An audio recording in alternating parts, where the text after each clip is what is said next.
puisque pour les vaccins, nous ne savons rien. Les milliardaires les plus durs, c'est la même chose que le pétrole en son temps ou la vente des armes en son temps. Et donc, si nos sociétés ne sont pas capables de mettre les barrières pour ça et les normes pour ça, il ne faut pas manger avec le diable, même avec une très longue cuillère. Ça va se reproduire tout le temps et c'est peut-être déjà en train de commencer à se reproduire avec les vaccins. Je tiens à vous remercier d'être toujours plus nombreux à vous abonner et à nous suivre sur neurosatis.fr. Et donc je ne suis pas un complotiste. Au bout d'un moment... Profitez du lien en description pour télécharger ou voir le film Plan. Si vous pensez que le documentaire Hold Up est trop superficiel, vous allez être servi. Oh, écoutez, déjà, si vous voulez, pour remettre les choses en clair, pour ne pas s'imaginer que la leçon est terminée, parce que les gens ont décidé que la leçon était terminée, et la leçon du Remdesivir est terminée.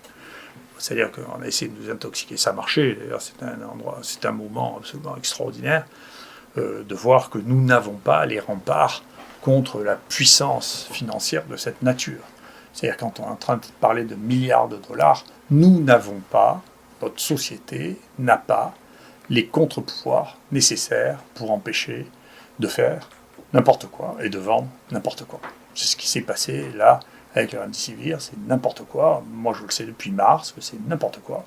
Mais vous ne pouvez pas arrêter ça parce que petit à petit, une grande partie des gens, sans vouloir les offenser, ont été apprivoisés par Gilead. Et donc, il ne faut pas manger avec le diable, même avec une très longue cuillère. Il ne faut pas le faire. Parce que sinon, le diable a quelque chose à vous demander. C'est comme ça. Donc je ne veux pas diaboliser le capitalisme de l'industrie pharmaceutique, mais je sais qu'il ne faut pas manger avec eux. Il faut garder une distance qui est celle d'éviter de confondre les bonnes relations que l'on a avec les conseils que l'on est susceptible de donner. Ou bien alors, il faut clairement abandonner l'idée de servir de conseil ou de rapporter des opinions sur des sujets qui sont directement en contact avec ça. Cette énorme naïveté que l'on a pu voir en Europe en particulier, quelque chose qui est tout à fait spectaculaire. Et je peux vous dire, on est en train de faire une très grosse étude avec Mathieu Millon, parce qu'il y a quand même plus de 150 papiers qui ont été publiés maintenant sur l'hydroxychloroquine, pour classer les résultats en fonction des conflits d'intérêts. Eh bien, la première chose qui biaise de toutes les données, c'est pas la méthodologie, c'est pas randomisé contre pas randomisé. La première chose qui biaise de tout, c'est c'est financé par Gilead ou vous avez des conflits d'intérêts par Gilead, ça marche pas. Vous n'avez pas de conflit d'intérêt avec Gilead, ça n'est pas subventionné par Gilead et ça marche. Et donc c'est clair, il y a deux mondes différents. Et d'ailleurs, c'est intéressant parce que vous voyez, ça c'est c'est pas moi qui l'ai fait, c'est le papier qui vient d'être fait dans le New England Journal of Medicine avec le papier de l'OMS.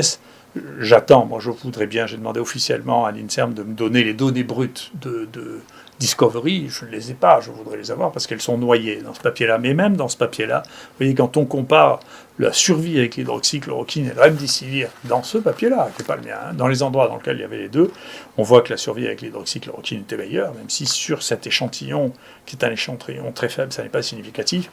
Et donc on ne comprend pas pourquoi l'ANSM distribue ce médicament qui coûtait un prix fou et qui est moins bon que celui-là qui coûte rien et qu'on connaissait très bien. Donc ça, il faudra m'expliquer ça, en dehors du fait qu'il y a un phénomène tiers qui explique ça. Moi, scientifiquement, je ne comprends pas. Alors, il ne faut pas me dire que ce n'est pas moi le scientifique, parce que ceux qui disent ça, moi, j'avais fait de science, et que donc, ça n'est pas raisonnable. Ce qui est intéressant, si vous voulez, ce qui est vraiment très, très utile à avoir en tête, c'est que enfin, le British Medical Journal, qui est probablement le troisième meilleur journal de médecine au monde, a une position qui n'est pas celle du Lancet ni le New England, qui a servi essentiellement de publicité au Remdesivir dans cette période, et qui nous pose un problème de crédibilité majeur. Je pense qu'il faudra un jour avoir des journaux qui refusent de publier les articles qui sont promus par l'industrie, de manière à pouvoir avoir des vrais référents. Ça n'est plus supportable. Ou des journaux qui ont eux-mêmes un conflit d'intérêts en étant subventionnés ou en étant financés par l'industrie pharmaceutique. Donc on aura un vrai point sur la crédibilité qui est un tournant majeur. Et le British Medical Journal avait fait une chose très très importante, c'est eux qui avaient complètement démonté l'histoire du Tamiflu, qui était l'autre médicament de Gilead, mais cette fois-là distribué par Roche, qui a inondé le marché pour la grippe et dont jamais personne a réussi à démontrer que ça servait à quoi que ce soit. Ils l'ont entièrement démonté. Les gens qui vendaient ça avaient réussi à en faire un des médicaments essentiels sur la liste de l'OMS. Je vous rassure, ça a été enlevé dès que le brevet est tombé. C'est partie de la liste de l'OMS. C'est ridicule. Et donc cette même chose s'est repassée avec le Remdesivir. Et donc c'est la leçon perdue du Tamiflu. C'est la rédactrice en chef de BMJ qui écrit ça. Et puis il y a un autre qui écrit, écoutez, la politisation, la corruption et la suppression de science, c'est ce qui a guidé les essais thérapeutiques dans le Covid-19.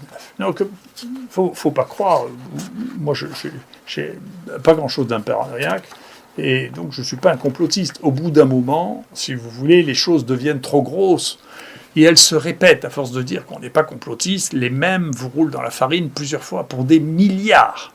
Et les gens qui dirigent ça, c'est pas des bienfaiteurs. C'est des gens qui sont des milliardaires les plus durs. C'est la même chose que le pétrole en son temps ou la vente des armes en son temps. Et donc, si nos sociétés ne sont pas capables de mettre les barrières pour ça et les normes pour ça, ça va se reproduire tout le temps. Et c'est peut-être déjà en train de commencer à se reproduire avec les vaccins, puisque pour les vaccins, nous ne savons rien. C'est-à-dire que les communications ne sont que des communications publicitaires des boîtes qui les font. Le Lancet maintient que c'est extraordinaire de publier ça. C'est-à-dire qu'il ne faut surtout pas diffuser les données parce que ça pourrait gêner l'évaluation des vaccins. Donc, les États, les gens doivent décider sur la simple publicité qu'ont fait les gens sur les vaccins. Et sur rien d'autre. Et on nous dit, alors, si vous êtes contre, alors vous êtes contre les vaccins, vous êtes pour les vaccins. Moi, je ne sais rien du tout. Je n'ai rien vu. Personne n'a rien vu du tout. Tout ce qu'on sait, c'est qu'il y a des gens qui disent, écoutez, c'est très bien, mais ne vous inquiétez pas, pour les gens qui disent que c'est très bien, comme pour Gilead, en pleine période du Remdesivir, l'action monte d'une manière absolument spectaculaire, et donc beaucoup d'argent se gagne pendant ce temps, en faisant simplement de la communication sur un produit que personne n'a vu pour l'instant, ou dont personne n'a vu les résultats écrits dans un article, évalué du mieux qu'on peut, même si on sait qu'il y a des tâtonnements dans l'évaluation. Donc l'histoire se répète, et donc encore une fois, je crois qu'il va nous falloir avoir une véritable réflexion. Depuis le début, il y a une surdramatisation de cette maladie qui terrifie tout le monde, on a l'impression de vivre dans un pays de zombies. La deuxième chose, c'est que, du coup, on terrifie les gens, on leur dit, mais on a une baguette magique, il n'y a plus qu'à attendre la baguette magique. Alors, la première baguette magique, c'était leur si bien personne ne pouvait croire à partir de mars que ça allait être une baguette magique, plutôt que de dire, écoutez, on va faire comme on fait d'habitude, on va soigner les gens, on va s'en occuper, on va les tester, on va leur donner les médicaments qu'on a sous la main. Il y a plein de produits qui sont anodins, qui ont une activité contre le virus in vitro, qui sont anodins, qu'on peut tester, qu'on peut évaluer. Aucun d'eux n'est testé, n'est évalué, parce que il n'y a que si c'est un énorme machin qui va rapporter des milliards qu'on le teste, et qui va intéresser les gens. Sinon, on ne teste pas tous les petits produits ou toutes les suggestions qui sont faites. D'une part, et d'autre part. Alors maintenant, ça ne marche pas. Donc le gros truc, ça a rapporté quelques milliards quand même, hein, mais ça ne marche pas. Et donc, qu'est-ce que c'est que le deuxième truc ? On va vous vendre des vaccins, on va vacciner la planète avec des vaccins dont on ne sait pas encore. Personne n'a encore de résultats sur ça. Et en plus de ça, avec certaines qui ont des stratégies vaccinales qui n'ont jamais été faites. Et donc, dedans, il est temps de devenir raisonnable. C'est-à-dire, les malades, il faut les soigner maintenant, pendant qu'ils sont là, d'accord ? Il faut les prendre en charge. Donc, quand quelqu'un est malade, il faut que son médecin aille le voir. Il faut que, quand ils arrivent aux urgences, il faut qu'on s'en occupe.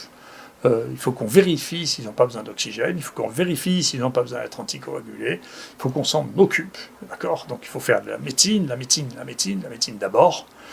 Et ensuite, écoutez, s'il se produit un miracle dans un laboratoire de produits pharmaceutiques, tant mieux.